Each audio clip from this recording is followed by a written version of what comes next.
Welcome to the Three Moons, Three Souls podcast with host Jacqueline Burke.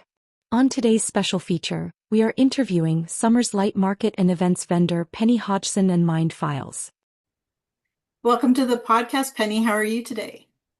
I'm great. Thanks for having me. Oh, you're welcome. It's a pleasure having you join me today. So today we're going to talk about market life. So first of Okay. all, would it be okay to ask if you could tell our listeners what your business name is? Well, it's not really a business. I have an education Okay. consulting. Okay. So I just call it ACEs High Consulting. Oh, okay. ACEs is named after adverse childhood experiences. Okay. So in the field of chronic abuse and trauma, the ACE study or the adverse childhood experience study Okay. is kind of a go-to where everybody who works in that field is aware of it.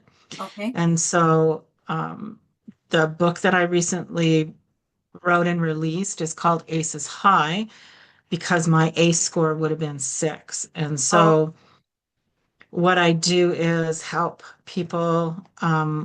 I developed a program years ago, actually, but I help people work through their issues okay. with this MindFiles program. So Okay. I just call it ACEs High Consulting for people with high ACEs. But it Okay. doesn't have to be high ACEs. It can be any ACEs. Okay. So could you explain to our listeners what are ACEs for those who don't know? In the 80s, there was a landmark study. It was done originally about to find reasons why people were obese. Okay. And it was a group of, it was done in America, of course, and by a healthcare insurance provider, because in the Okay. States it's not free, right? Yeah. So all these people were kind of middle class people.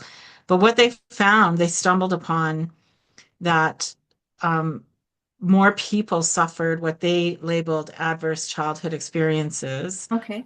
than they had previously thought. They had no idea how prevalent abuse and challenges were in our culture. Right. And this study kind of revealed that skeleton. Yeah. Yeah, that's good for people to understand exactly what ACEs like means, you know. It's just, you know what? It's an academic way of Yeah. saying, all the horrible things that happen to you Yeah. in Yeah. your life. Yeah. Yeah. Yeah. So how did you find bringing your business or your path to markets? Well, markets is a great way to reach locally, I find, because um, and markets specifically, I'm kind of choosy which ones I do because not every kind of market is reasonable for me to bring my service into. Mhm. But I love meeting people at the markets and talking with them and yeah, and just offering mostly the books for sale Yeah. and and then consulting if they're into that. So when did you release your book? The first one in 2018 and then this last one just January. Like Oh, wow. it's really new. Oh, Yeah. wow.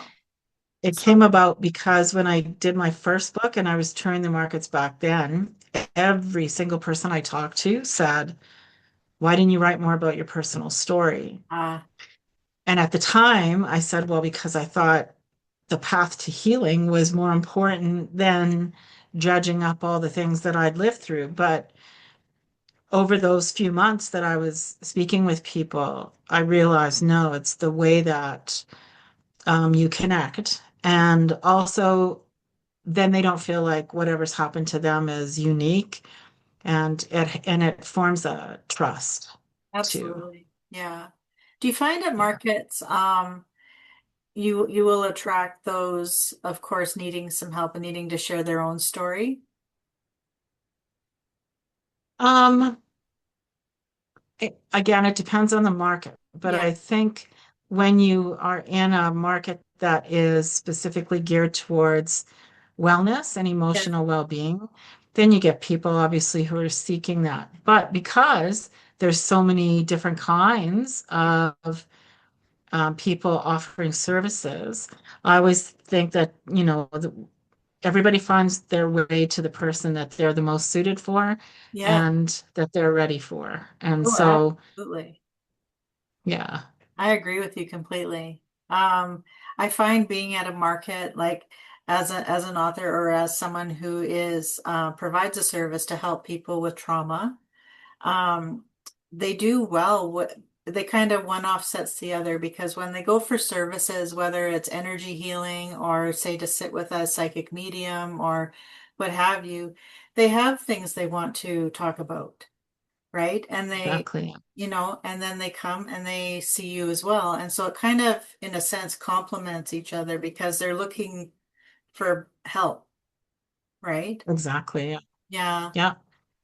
Everybody has like a different they connect with people, right? Yep. So we all kind of say the same things, I find. It's just Yeah. how we approach it and how we explain it. The path that we take is Right. just slightly different. Yeah. Yeah. So, what's one of the routine questions, I guess we'll say, that you receive at a market? I get two questions. Basically, Okay. one is, how does your program work? Yeah. And then I have a little demonstration. And then the next one is, how did you come up with that? Ah, yeah. And so my program's called MindFiles, and I just find that I've been an educator for most of my life, and so I find some people are visual learners, and it helps to have a combination of visual and intellectual, if you will. So I devised this program so that you could see how how those perspectives that we form create blocks. Oh, that's amazing. Could you speak more on Mind Files a little bit if you don't mind? So Sure. how does one get started with that? Um, well, there's on my website, there's Okay. videos. On YouTube, there's some videos too. So it's just a program of understanding. So basically, create stories in our mind about what we think happened to us. Where the problems come in is that those stories are almost always formed before we're old enough to understand what really happened to us. Right. But the mind's process doesn't know that. So every story I call a mind file. Yeah. And every emotion I assign different colors to that. So I have these little filters. Um, so we'll put a story on a piece of paper in a clear file, and then an emotion, whichever emotion goes with that story, in front of that. And then I just show people how emotions build up, and they're not always the same. Sometimes they're different, but that the more we add to it and the more we recall that memory or that story, the bigger that file gets until eventually it creates walls Yeah. that later in life we think that, they started out protecting us, but then later they become problematic because they don't let the light in either. Yeah. And so we get stuck. And how do we go about now taking those blocks away? So the Mind Files program is a system of, okay, let's look at this block. How did it form? Is it relevant now? How can we look at it? How can we understand it? And then move through it to resolve it. So you teach them clearly how to pick between like being guarded or boundaries. Well, boundaries is different. Boundaries comes later when um, people who don't know their worth can't really form healthy boundaries, Okay. right? So, um, but I guess kind of, yeah, what you're saying, because your wall is a Yeah. protection, but it's not a Guarding. boundary, it's defiance. Yeah. And so behind that, or attached to all of that is fear. So how do we resolve the fear? Is it real, Yeah. or have we exaggerated it beyond what actually happened? Okay. Yeah. I've watched and met young or adults, but at the time when they were young, when trauma started, it was because they weren't knowledgeable enough at that age, right, to understand. It was almost like watching a movie for them. Like Right. their young mind created a movie kind of feel in their brain. Exactly. And as they got older, they believed the movie rather than actually what happened. Exactly. Yeah. Exactly. And all of it gets stored in your body. Yeah. So, Oh, yeah. I can imagine what that does too, to one's. well, in the ACE study, um, and what lots of studies tend to do is they look at it from a really kind of not connected perspective. And we are connected beings, right? We're mind, we're body, and we're spirit. And they definitely leave out the spiritual part. Yeah. And and so they always they'll say, well, all of these things, if you score 4 or higher, then there's this laundry list of ailments that you're probably going to end up with, cardiovascular disease, liver function, like all these things, but they don't tell you how or why. Right. And so what relevant is, like, how does that help us? Yeah. And, so in ACEs High, that's what I kind of tried to do is draw, well, here's my story. Technically, this scores this. So how is that relevant? What happened in my body? How did I end up with all these with poor digestion? Yeah. What causes that? And then how do you undo that? What's the remedy for that? So I find that, you know, um, and a lot of it is using all three of those integrations. You have to understand the mind files, what happened, what did I tell myself, how did that affect my body? Now, how do I reverse that? And how did that affect me spiritually? Yeah. Because personally, I just believe that without the spiritual part, you won't get better. Right. Yeah, we all need a belief system, spiritual belief system in our lives to, bring us a quality of life, Yeah, you know? exactly. That definitely helps. Like you've got, well, of course, whatever you like nutritional values and all that sort of thing. And then you've got, your spiritual, you need that balance, But right? you can only work on one thing at a time. Yeah. So so I approach it, I start off just specifically with the mind files. Yeah. And then from there, you work into the body mind file. Yeah. How am I treating my body and why do I treat it that way? Yeah. Because everything is interconnected.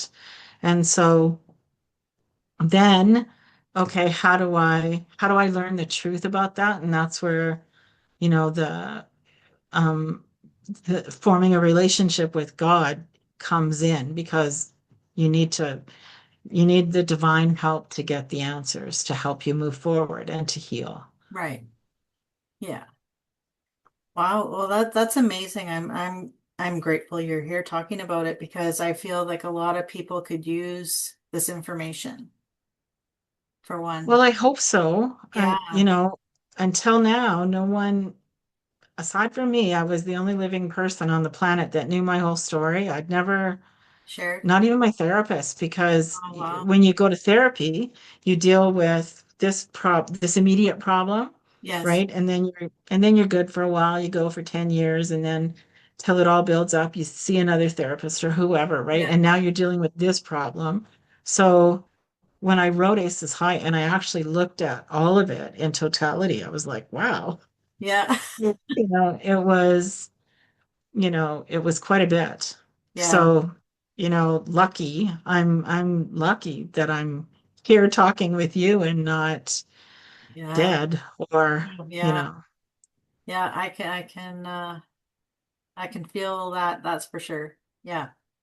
There's, yeah, a lot of people in this world, especially today's day, um, yeah. need this badly, you know, because there's so much fear. There's just so much of Oh, yeah. negativity, and anger and everything else that they just need that help, you know.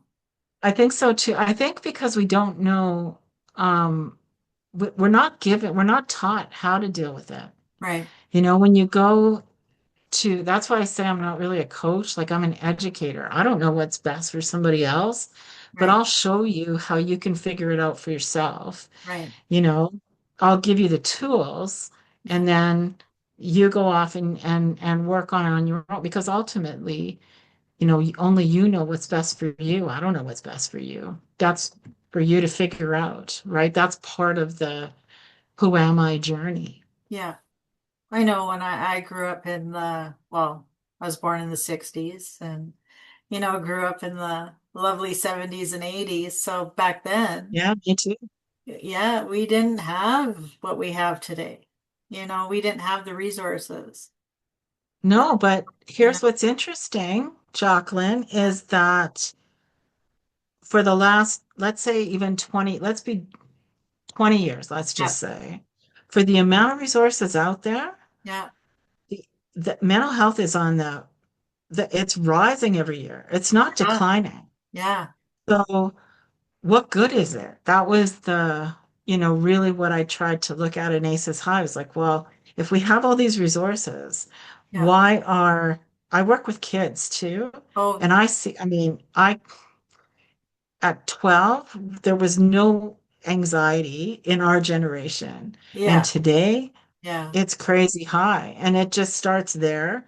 But we've also pathologized every single thing about human experience. yeah, And so I think we need to really educate people on what's normal, quote unquote, and what's not. yeah, And that maybe you think there's a lot wrong with you, but there isn't. right. Like maybe you're way better than you think you are. Yeah. Do you think Yeah. part of the influencer kind of thing that's happening now on social media, like becoming an influencer and like say on TikTok or some of these platforms, has some downfall to a lot of people's anxiety because they feel they need to keep up with them? Yeah. I do. Yeah, Yeah. There's a recently Jonathan Haidt and his group, he's a social psychologist out of the States, yeah, um, and was an author in The Coddling of the American Mind that was released several years ago. And him with his students at the university that he's at, they did a bunch of studies and they can prove that with the invent of social media exactly, and this desire to get all these likes, yeah, the instances of anxiety and depression, like because it manifests differently in different people, is just every year getting worse and worse and worse. yeah, And especially because they don't understand, kids don't understand right. that the algorithms are designed to keep them there. Yeah, And so there's a bunch of consequences for that. Delayed gratification, they don't have any of that.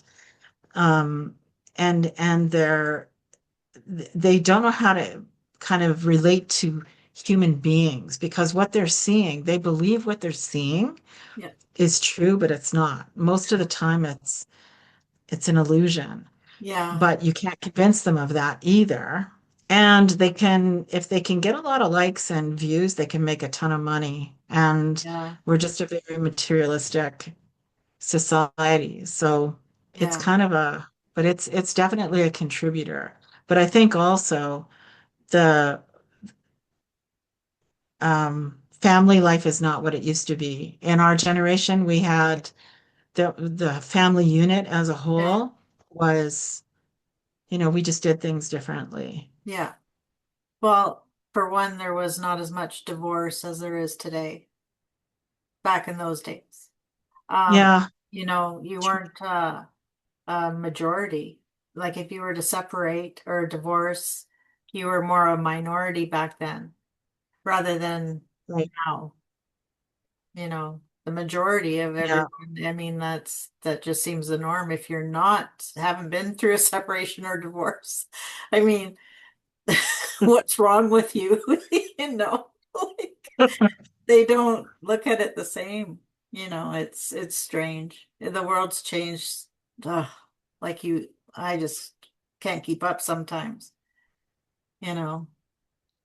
Well, I'm a inquiring mind Yeah, needs to understand person. yeah, I've thought a lot about this because like you said, in the 80s, yeah, there was a big movement towards empowerment. yeah, People were like all the, when the Oprahs and the Donahues and yeah.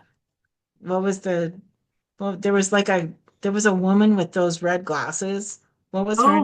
Oh yeah, Sally Jesse. That's right. Yeah, Yeah, had all these talk shows, yeah, right? And there was a real push for how to teach people to empower people. yeah, And then something changed and that all shifted and went backwards into a victim mentality. yeah, And sometimes people think that you know, they're a warrior against all of that, but in reality, they're actually contributing to it yeah, and they don't understand that.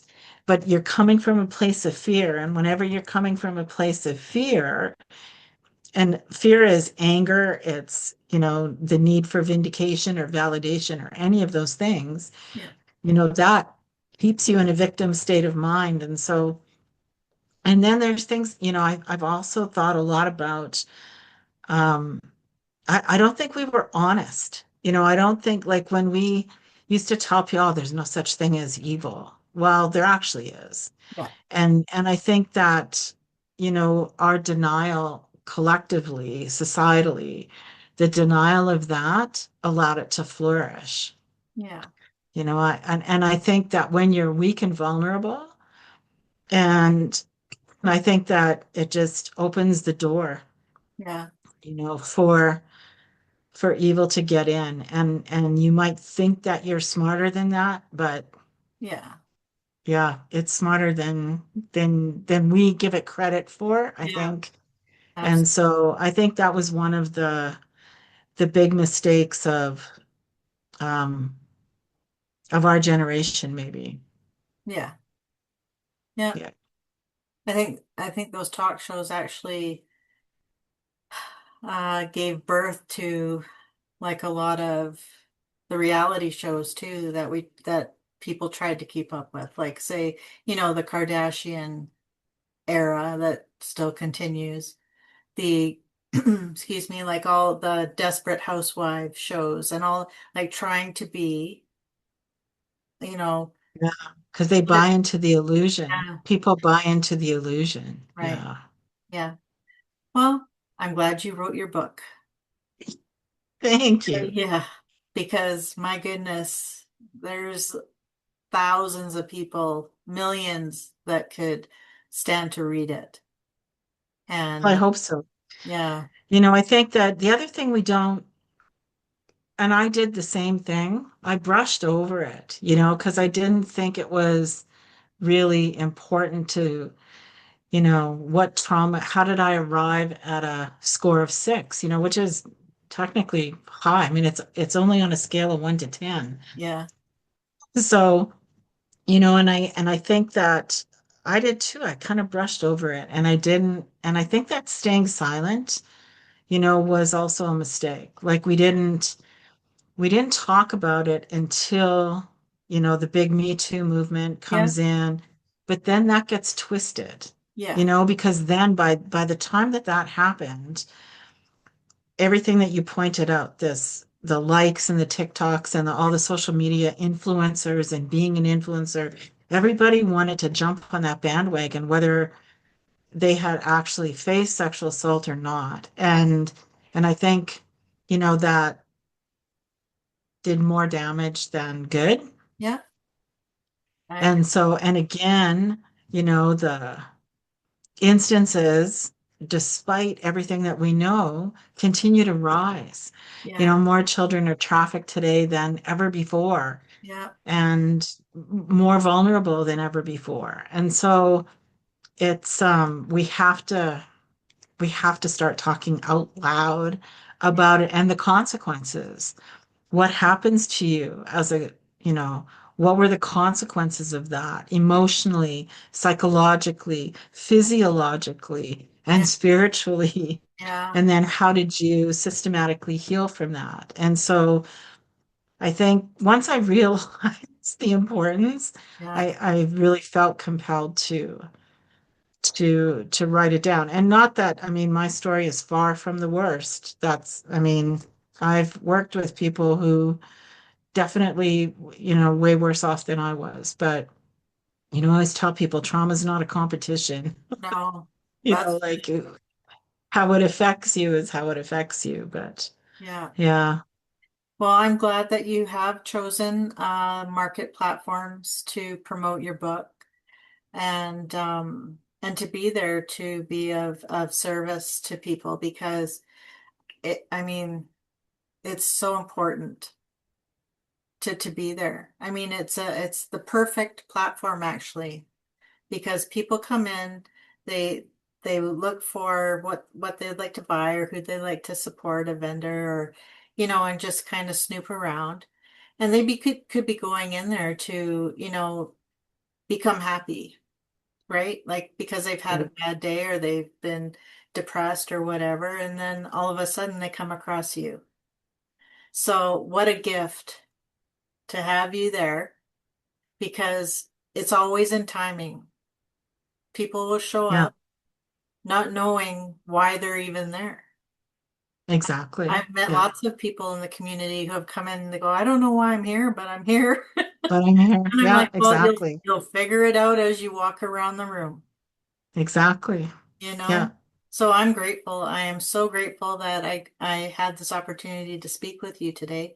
I'm Well, grateful. thank you. I'm grateful that you are participating in markets because a lot of the time the vendors even may need some help in that direction, you know? Sometimes, It's yeah, you're a right. complete blessing, complete blessing. So I'm grateful that you are doing that because Thank you. you're Yeah, me too. gonna help many.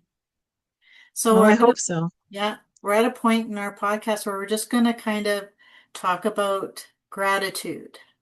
Mhm. Now I've incorporated gratitude into our episodes because I feel it's very important for people to find something to be grateful for during the day. And I know what I'm grateful for today, and that's meeting you. But I'd like to know You. what Yeah. is one thing you're truly grateful for on this journey that you're on?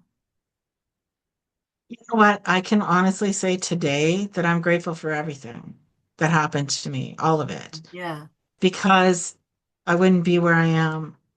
But I can say that now because I'm through it. yeah, When I was struggling, I definitely was not grateful yeah, right. for it. But today I am. I'm grateful for all of it. I'm grateful for every experience, for every person I've met along the way, good, bad, or Yeah, neutral, I guess. yeah, And yeah, and I'm grateful that I can share my experiences and hopefully inspire other people to yeah, work towards their healing journey. yeah, absolutely. Um, who has been a source of strength and support for you on this journey that you've been on? Um, God, Yeah, yeah, then, now, still, every day. yeah. Yeah, uh, it's interesting because I think I had a lot of medical trauma as a kid, Hmm. and I was in the hospital alone. Oh, My family was in a different city, and so I had to I had to learn how to, manage on my own. And so the only thing that I could count on was was his strength. And so yeah. I think lucky that that's, yeah, my faith. Yeah. Oh, that's fantastic.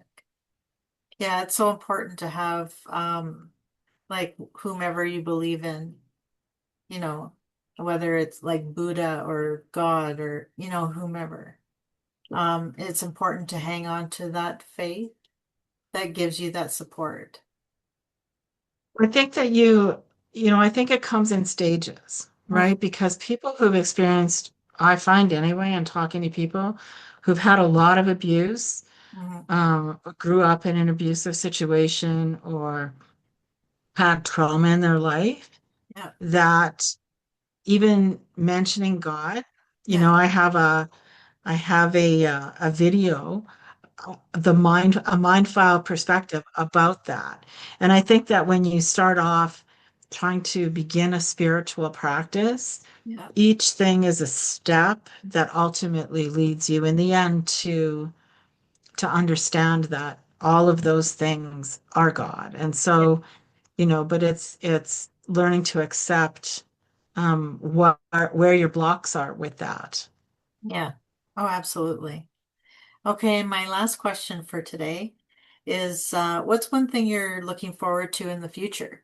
Is there going to be a third book? You know what? I learned to not think about the future.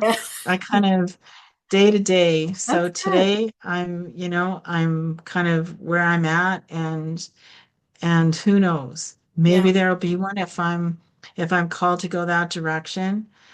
Um, but from an astrological point of view, there's 14-year cycles, Yeah. and I've just come out of another 14-year learning curve cycle. So I'm looking forward to having kind of riding out the next 14 years, Okay. hopefully putting into practice what I've learned in the Yeah. last 14. But but yeah, I try to just do one day at a Yeah. time and see where it leads me to. Wonderful. Well, that's great. That's a perfect way to sign off. One day at a time, right? Exactly. Yeah. Well, thank you so much. Well, thank you for joining me, Penny. It's been a pleasure. And we'll see you again. You bet. Thank you. Thank you for joining us on the Three Moons, Three Souls podcast.